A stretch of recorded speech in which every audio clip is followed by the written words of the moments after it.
Hello, this is Tom Jr. and today I'm going to do a Goetta video. A lot of people have asked me over the years what the recipe is and what's the process in making it. So I thought I'd go ahead and give it a video, and I'll try to get it out to those of you that are interested. I'm going to do it in 5 or 6 steps today. One, I'm going to talk about Goetta in general and the history of it a little bit for those younger people that don't know how it originated, and maybe for some older folks too. And then we're going to look at the equipment needed. I originally have done this recipe with my father and my meat mentor, Adolf Schaefer, back in the 70s. And we used to make it at the meat market. Since the meat markets were closed in the mid-80s, I've made it every year at home in my garage, which is where we're at today, and I'll show you around a little bit. It's a beautiful fall day. It's November 20th of 2020, and it cooled down a little bit. After I talk to you about Goetta, how to make, what it's all about, and how to make it some, I'm going to go ahead and do some things in steps. We'll talk about the equipment. We'll talk about the ingredients.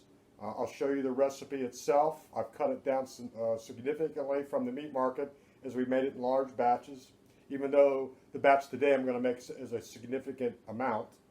And then we'll talk about the steps of how to go ahead and make the Goetta from start to finish. So with that, I'll start in a second on a little bit about Goetta. Okay, we're going to talk about Goetta in general. All right, Goetta is a product that was made by German immigrants.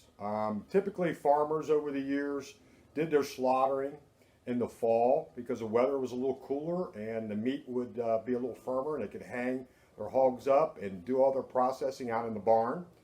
Typically, butchering was something that farmers did their whole life along with growing crops. It's something a father would hand down to a son. And not to say that girls or women weren't involved in the butchering process. Some of them probably were, but they were more of household duties and things of that nature, and helped with all of the work and cleaning up naturally. So what I'm going to share with you today is a process that was taught to me by a gentleman named Adolf Schaefer. He mentored me when I had my first meat market back in 1977 with my father, and taught me the Goetta recipe that you're going to get today. I've modified it over the years a little bit, and I'll talk about that as I go along. Okay, some of you purists that knew Abe, who had Cedar Hill Meats and North College Hill, and sold his meat market on Glenway Avenue, Schaefer's Meats, and came down in 1977 and helped my father and I open up the meat market. He was a good German guy, taught me how to make sausage. But getting back to Goetta itself, most of the pork that's normally after a hog is slaughtered is processed. The hams were prized, so they would smoke hams and cure them, and they would take the loins and the bacon and process all that. Well, then you've got leftover trimmings, and so they would make sausage, and they would also take whatever fat and meat trimmings were left, and they made a breakfast sausage called Goetta, and it's made from pork, 50-50 trimmings, and pinhead oatmeal, steel cut oats. Oats basically are, when you get an oat, it has a hull on it. You take the hull off of it, shed the hull, you have a whole oat. You probably have mother oats, quick oats, those type of things. You don't want to use that for this process for the fact that it gets too mushy. Pinhead oats are basically the whole oat itself, again with the hull off, and they were cut by a machine with steel blades into small little pieces that look like the tip of a pencil. And I'll kind of show you that as we go along. That helps in the cooking process to keep it from eating mushy and to get a nice bite to it. And because the blades were steel, they call it steel cut. So a little minutia information, but just in case you're curious, you go out and see pinhead oatmeal or steel cut oats. It is the same thing. And I don't recommend using any other of the further processed oats, like oatmeal or things of that nature, or quick oats or anything like that. So the farmers made this product in the fall, and they would take it and the pork and the oats, and they would cook it, and they'd put it in blocks, and that's what they ate for dinner and or breakfast traditionally, and that's what we've gone to know about it. And it's just a peasant German dish. So that's a little bit about Goetta and how it works. So what I'm going to do today is, next step is to talk about the equipment that's needed. I've made a little makeshift little cooking area in the garage. It's a beautiful fall day.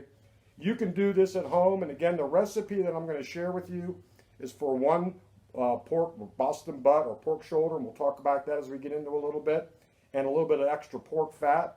I'm going to triple that recipe because I'm going to make a large batch. So what you're going to need is a vehicle to cook it in, and I recommend you don't do it in your home for this reason. A lot of stoves have hoods over the top of them, and they are somewhat limited to what size pots you can put on the stove. When we're done here, we're going to have to use two pots into one to create our own double boiler, since I don't have a double boiler that large that'll hold 30 pounds of meat. And so we're going to use a camp stove and two big stainless steel pots, and I'll kind of go through that on how we're going to work with the equipment that we have. So that'll be the next step, and looking forward to it.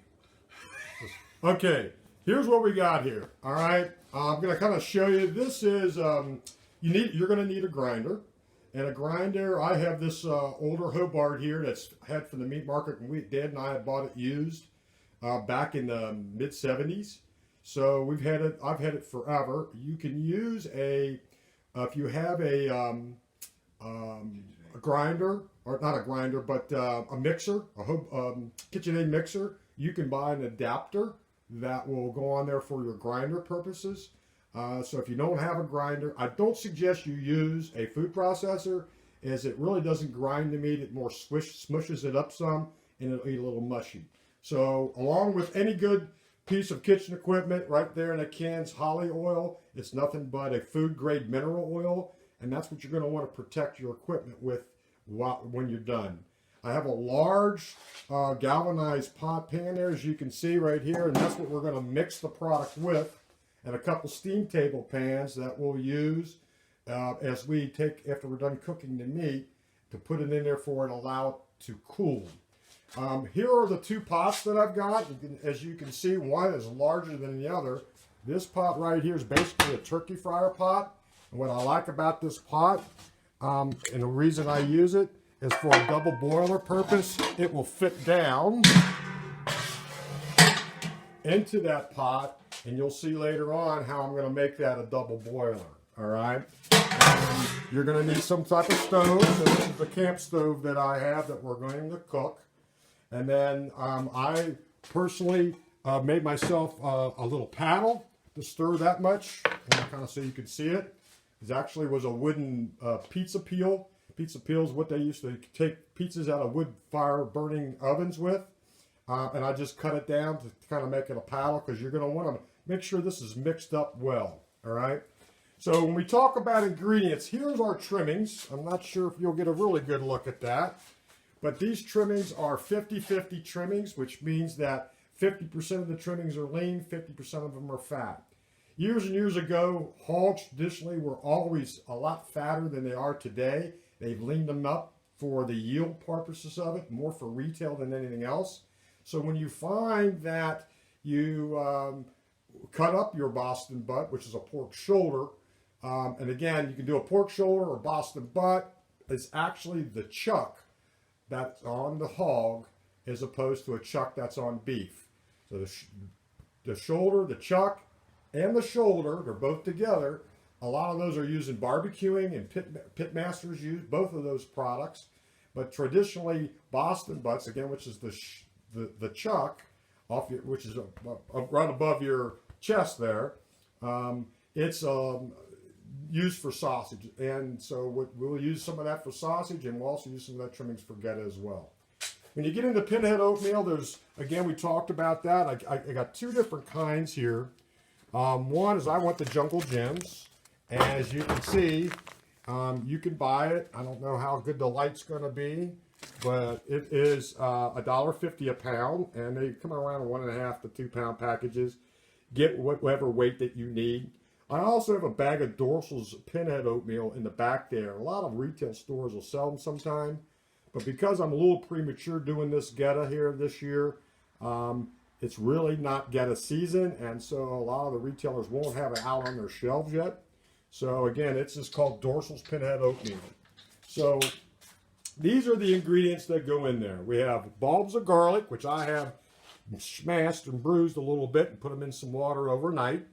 That's an additional item that I've put in my Goetta over the years. And we'll put all of that and the smashed cloves and the water in with the meat, and that'll help disperse a little bit of that garlic flavor, but not too overpowering. Salt, traditionally, we've always in the meat market only used table salt. I've over the years adapted a little bit of a mixture between Lawry seasoned salt, which is right next to it, and salt, and you'll see that that's going to be on the recipe. I also use fine black pepper.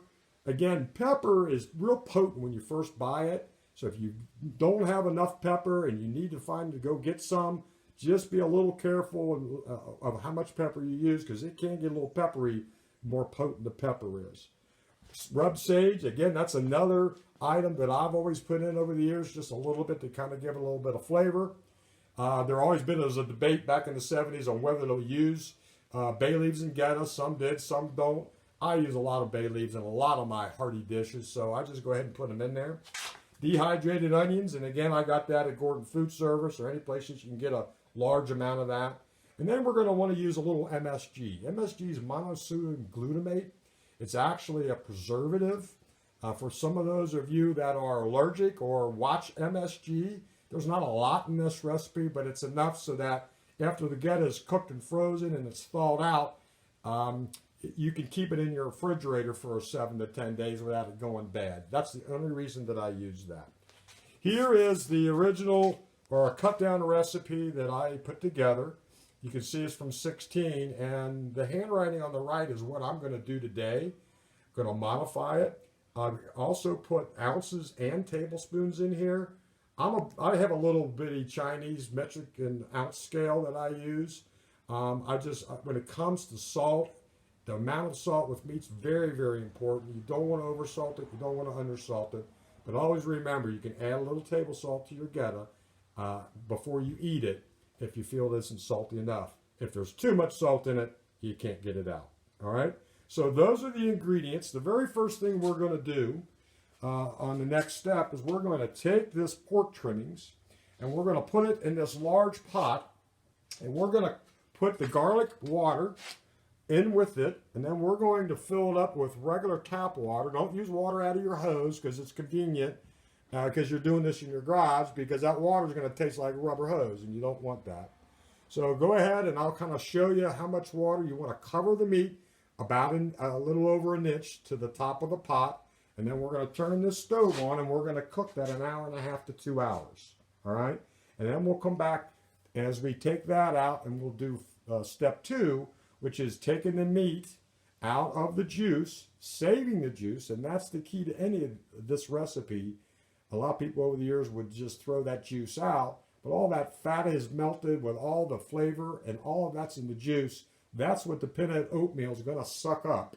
And then we're going to take that and mix it with the ground pork together to get our finished Goetta product. Okay? Okay, I went ahead and put the meat in the pot. There is an additional couple pieces of equipment that I accidentally omitted that you are going to need. So I'm going to follow up with that real fast. But until I get to that, well, we'll do it at the very end. Okay, here is the meat in the pot. I don't know if you can see it. It's basically in the pot with all the spices except for the monosodium glutamate. That's the pepper, the sage, the onions, the salts, the garlic and the water, okay? That's all of that in there. We're going to turn that on and we're going to cook that 1 hour to 2 hours. Now, when we're done, we're also going to need to take and get that meat out of that juice, and we're going to transfer that juice over to this other pot, which will have all of the oats in it. And we're going to do that by using this pot here, which is just a small hand sauce pot, and a strainer. And I'll kind of go through that process when we're done. Okay, we're about ready to take the oats off here in a little bit. But I want to take the camera here and kind of show you what we're doing when we're cooking this meat. I'm sorry, not the oats. We're going to take the meat trimmings off. We've got that cooking in the juice with all the spices, everything except the MSG. And I'll show you what we're going to do with that with the pinheads. But what we're going to do next is I'm going to show you about an hour and a half to 2 hours. You want this pork and fat to be cooked. You don't want it overcooked, but you want it cooked enough so that when we grind it, it's a fully cooked product that's going to go into the cooked oats, and then we're going to mix that by hand, and that'll give us our finished Goetta product. So I'm going to stop this, turn around, and kind of give you a different view of what we're doing. Okay, here we go. The pots are boiling. I'm hoping you can get a good view at this, and maybe not. It looks kind of difficult. There you go. You can kind of see it a little bit in there. It's not a very good picture. But we just got it kind of simmering real good, a little bit above boil, hour, hour and a half. And then what we're going to do is this pot here has the oats in it. All right. And I don't know if you can see the oats in the bottom of the pot there. Okay. So what we're going to do is we're going to take this MSG that we have, which is still in our little dish. See if I can pull this out here. All right. And we just kind of dissolved it a little bit. Right in here. All right. We're just going to take that MSG and we're going to pour it right into the oats. Okay. And again, MSG is just a little preservative and a flavor enhancer. Not that this Goetta needs flavor enhancing, but it doesn't hurt to do it. And then we're going to take this pot after it cools, and we're going to take this pan here, and we're going to get inside and get all that out of there and put it in that strainer over that pot. So all the juices from that meat, you don't throw it out. It's all going to go into the pinotes. And then I'll show you how we're going to take this pinote pot and double boil it into the other pot to cook the oats. Okay, next step. What we're going to do is I'll show you in a second when I reverse the screen. We took all the juice out of that meat. We took that meat in the strainer and we took it all out and we put it into some pans. And then what we're going to do is we're going to take the oat turkey fryer pot that has the juice in it, and we're going to put it inside the larger pot, and we're going to make a double boiler out of it. Okay, here we go. What we have is that's the pot that has the juice that the meat was cooking in. This is the bigger pot, has a little water in it, and as we put the other pot in it, we'll be able to judge. We don't want too much water going over so it boils over the top of the sides and puts out your fire. At the same time, you want to make sure that you keep enough water in there to do a double boiler. The key to that is you're just going to have to look at it from time to time, because as we put this pot in, the larger pot, we're going to put some shims on each side to keep the pot from rattling around. And we're also going to put some shims on the side and then pack it full of rags to kind of keep the steam down in there. And the idea is to cook these oats where the heat never directly hits the pan or the bottom of the pot. And that's where you'll get burnt oats, okay? So what we've done in the meantime, if you can see, is I took 2 steam table pans. That's the meat that's cooked with all the spices. The only thing that's drained is the liquid at this point. So I'll make the double boiler and then I'll kind of show you where we're at on the next step. Okay, next step, as you'll notice, I have the oats with all the juice from the pork in that pot. And then we put that pot inside the larger pot. I don't know if you can see it. And then I'll fill a few shims around it and just kind of put some rags over the top, kind of keeps the steam in. Now what we're going to do is we're going to cook this for another hour and a half to 2 hours, maybe a little longer, depending on how hot it is and how long it takes to get done. But you have to stir it periodically to ensure that the oats at the bottom aren't overcooked from the oats on the top. So you just want to make sure that you stir as much as you can. All right. So while I got this open, the next stage when these oats are done, while these oats are cooking, when this meat cools that are in these pans, we're going to take that and we're going to grind it in this grinder, and we're going to grind it down and put it back into another steam table pan. And what we're going to use here is there's 3 different plates normally that come with your grinder or your KitchenAid attachment. This is a coarse blade for making sausage. This is a real fine blade, probably about 1/8 of an inch thick. You're going to want something about 3/16 of an inch thick, so whatever's closest to that. The larger holes will make the meat more muscle, so it will be a little tougher. This will squish it more and mush it up this seems to be about 3/16, about the right size. So we'll take this plate and we'll go ahead and put it on next to the blade, okay, when we get this done. And then we'll go ahead and we'll grind that meat. Now remind yourself, I have 3 bay leaves in here. As I go through the meat, you'll want to pick out those bay leaves and throw them away. You don't want to grind a bay leaf or whatever. So I would encourage you to keep track of your bay leaves. Is don't throw them out as you pick them out, but to put them on the table till you got all of them that you've got, because you will forget about them, okay? Now what we're going to do is I'm going to turn that heat on that double boiler and put a little lid on the top, and we're going to cook those oats, hopefully, for an hour and a half to 2 hours. Okay, as you can see, the oats are cooking, and you need to make sure that you continue to stir them. I don't know if you can see them, but they're starting to dry up with juices. And you want to make sure that the bottom of them is going to get more done than the top, because of the water, are stirred up good. We took the meat that was cooled, and as you can see from the grinder, I'm going to clean it here. This is the ground meat. And the theory is we're going to take the meat, put it in this big trough over here, along with those hot oats. We got a pair of good, and I recommend, if you don't have any, some good hot gloves. These are for barbecue guys, because I'm going to get in there and mix it up by hand to ensure that all the oats and the meat is mixed properly. All right? Okay, the oats are done. In your house? You've been in it for we'll a while. put them in the big pan there. Okay, so now what we're going to do is we're going to take this meat and we're going to go ahead and put it in this big trough with these oats. I'm going to take these fine, heavy-duty rubber gloves, and by hand, I'm going to mix them. And as I mix them, I'm going to take them and transfer them over into these pans. And after they're in the pans, we'll then take them and put them in the refrigerator overnight so that they'll firm up a little bit. And then as you take them off to dump them out on the table, I would recommend that you kind of fire your stove up a little bit, take the whole pan and kind of run it over the burner just a little bit to kind of warm the bottom of the pan up. And as you turn the pan over, it'll flop right out for you. Okay, all the hard work's done. Everything's all cleaned up. And as I stated in the last video, we put all that oats and meat into the big trough pan. We mixed it really good by hand with those rubber gloves.